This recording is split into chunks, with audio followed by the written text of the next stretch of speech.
all of you. Good morning. Good morning. Thank you for listening to my plus size grandma.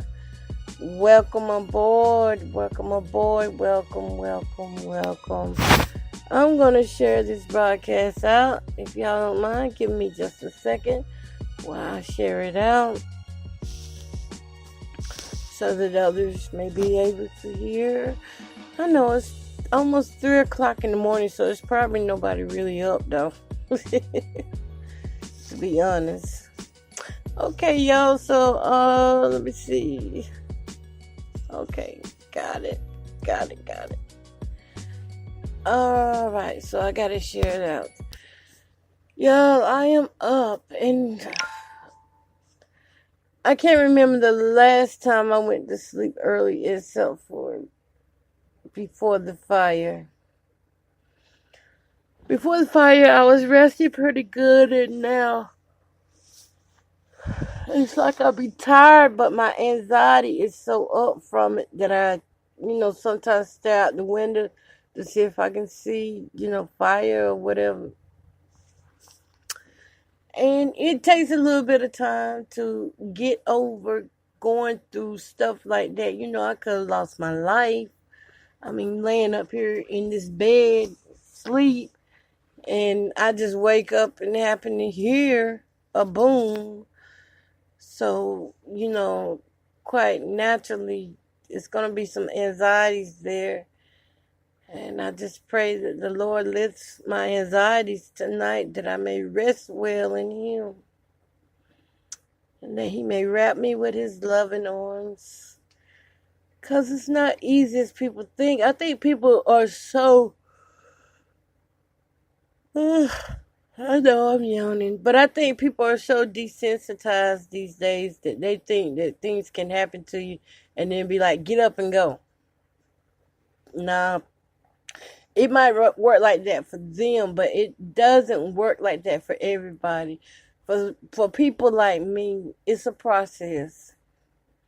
Because I already suffer from anxiety and depression, so it's a process. It comes and goes. It's not a constant thing, but it comes and goes. And I know, pretty much when it's up pretty high because I can't get myself together and I feel real jittery and nervous and anxious. And it's just a process. And then on top of that, it's a whole bunch of other stuff going on at the same time besides the fire. Having to get stuff together for these shows and not having the equipment like I really need it, And then there's the chatter. I think I walked around most of today just really upset with things that people would say. Yeah, really.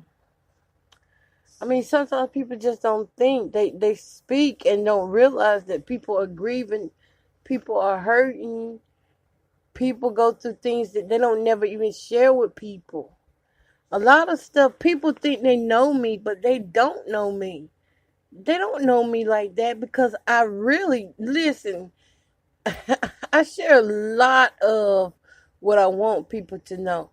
But then you got to understand that's only like 5% of my life. Everything else you don't know. You don't know everything else. You don't know the other things that I'm going through. Only actually the parts that I share that seem to be really bad are actually the parts that's really easy. There's a side that I don't wear a mask for anybody, but I'm saying there's a side of me that the world is yet to know. Some people know and some people don't. It's not putting on a mask, it's just not putting all your business out there. Because nobody needs to know all of my business. I mean, even this show here is for entertainment. So I'm going to entertain you through my talking and telling you things that I'm going through. But it's not everything that I'm going through. It's not like you're in every little moment of my life. It's not like I'm being the Braxton Family Values or nothing like that. So So most of the time, people will say stuff and don't realize that sometimes it's stupid what you saying. Because I don't want to hear it all the time. I actually have gotten to a place in life where I have low tolerance for stupidity. Stupidity. I tried to say that right. I really have. And I try to have patience. I practice that daily to have patience and to make sure that I don't say the wrong words to people, even though sometimes I feel like it's stupid stuff.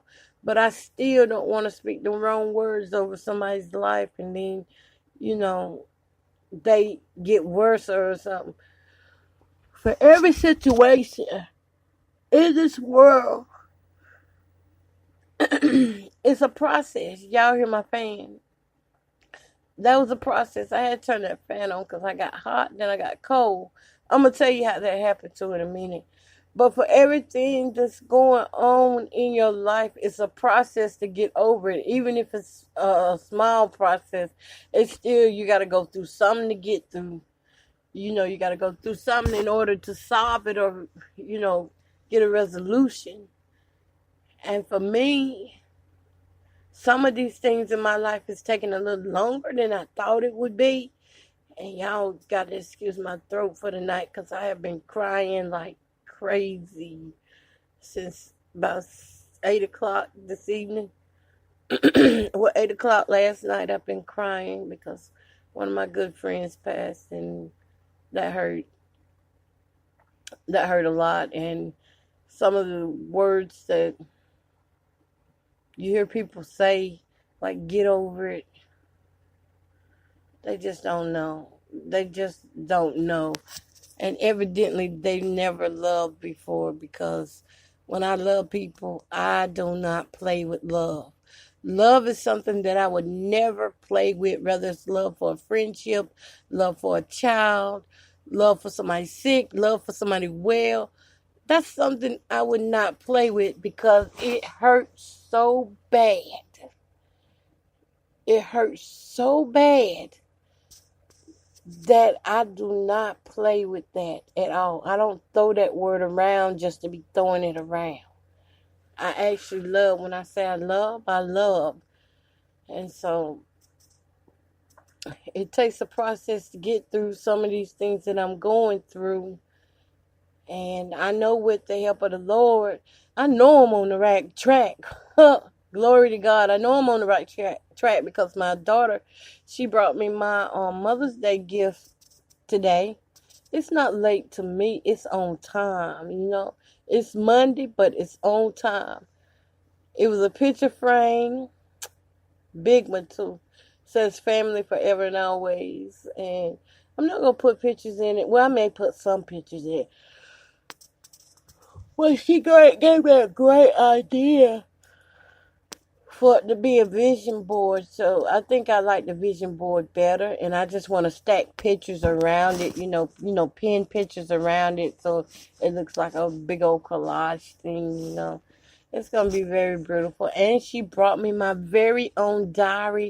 I call it my Betsy.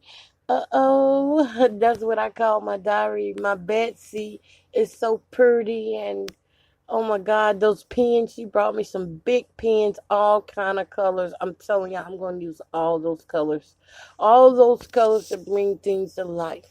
Because that's what God is about, having us to have life. And in life, we have to experience things good and bad, sad and happy and joyful and peace and chaos. And I know I've been going through some chaos and for I don't know how long now, but I don't push it off. Well, I just trust God with it. And that's what I'm trusting with now. It's this process that I'm in now that takes time. And one thing about it, like I said, it depends on the person, whoever the person is. Every situation, you can't handle every person the same because we're different. God made us unique in his own image, not the image of everybody else, in his image. So we're different, so we handle things more. Some of us receive better, some of us don't. And I'm one of those people. I can hear you. I can receive you, and I can be looking at you and reject you at the same time, because I just don't like I don't like people using situations to manipulate others for their own glory. Does that make sense? Yes, it does. And that's the issue that I have. When someone tells me to rush, it's going to be okay. And I want to tell you, when I heard that my friend passed, it told me up. And I know it got to my nerves. That's why I was saying I'll tell you in a minute about the hot and cold thing. Because when I get really upset internally, whether I want to be or not, ever since I've had my nervous breakdown in 2014, everything gets really cold in my body. Now I got the fan on because that's how we sleep. With the fan on, you just sleep better. But I'm also wrapped up in a lot of cover, big old cover, because everything gets cold.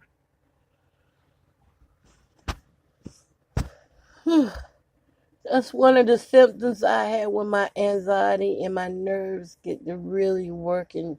When they're really working overtime, my temperature in my body does not regulate right. And so I get really cold, and it feels like it's all in my bones. Like somebody's just pouring ice water and ice cubes into my bones. That's what it feels like. It's a horrible feeling that it has to take time to pass. And I have to keep my legs and stuff warmed up. Like right now, everything is cold. And sometimes my temperature, I can't tell whether I'm hot or cold. It's sometimes depending on how bad the anxiety is. So, I hear people saying that, God heals this, God heals that. And He does heal. If it's in His will, He does heal. And sometimes He allows us to continue to go through certain things for a reason. It's not, my anxiety isn't really fear.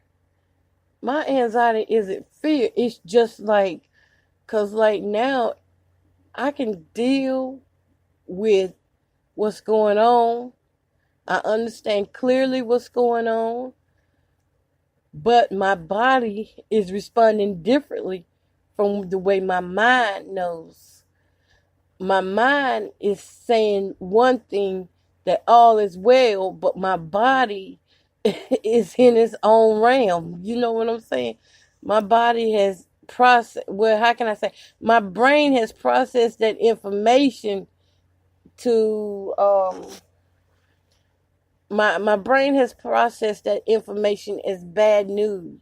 And anytime you get unexpected bad news, next thing you know, you go through all these troubles with anxiety and getting nervous and stuff.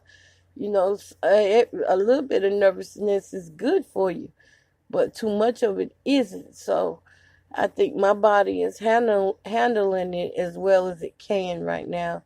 Because I do trust the Lord, and I do know that she's in a better place, and I do know that the Lord will cover me every day and every day of my life. I do trust the Lord. There's no buts in between that at all. I trust the Lord regardless. What I see, what I heard, I do trust the Lord. I'm just saying my body don't line up right. It doesn't, because I'm still in I'm in the trying to get out of that program phase of, hear bad news, break down, hear bad news,